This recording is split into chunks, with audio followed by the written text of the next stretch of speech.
lot of people seem to forget that the entirety of the Boruto story is a flashback. Boruto is simply reminiscing on the good times in the current manga. See, I don't think y'all are hearing me. Boruto and Kawaki fighting on the destroyed Hokage stone statues is the most iconic clickbait in manga and anime history. You know, the first chapter of Boruto Naruto Next Generations is very interesting to reflect on. It was never properly adapted into the anime. Boruto gives us some very insightful narration, and I bet a majority of y'all have never heard about this or seen this. Y'all know why? Cause you've never read the fucking manga. It starts off with older Boruto talking. He says, yup, I'm a ninja, but back then I couldn't care less about being a ninja. Heavy emphasis on back then, that's why that shit's in bold text. Then his next piece of dialogue is basically targeting Naruto tards. He says, listen up, this isn't my father's story anymore. Let me cook now. He says the Hokage is the top ninja of the village, but this isn't a tale about the boy who aims to become Hokage. That was my dad's story. This is none other than my story. Bro standing on business. However, since I'm the Hokage's son, I can't help that my father ends up being involved in my story. The shinobi whose dream came true, the Hokage. Then we see Naruto and Boruto chopping it up. Classic sincere father and son shit. But my story begins when I was a brat who was sulking about his dad not paying enough attention to him. And then he had to clarify for those of y'all that don't listen the first time. Y'all deadass made my boy repeat himself.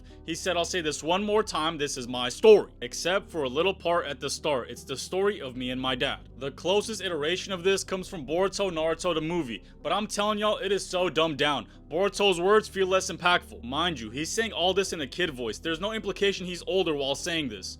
Naruto Uzumaki is my dad. My dad's not like everybody else. He's the busiest shinobi in the village. In other words, he's the 7th Hokage. But that's no excuse for him to ignore me. And that's the end of it, folks. What the fuck was that? Look! Narrator Boruto should have been like Deku from My Hero, but it seems like bro got tired of that job. He wasn't getting paid enough for his voice acting. Hey man, if you love Naruto and Boruto, you should have followed your boy by now, but that's up to you. Let's get it.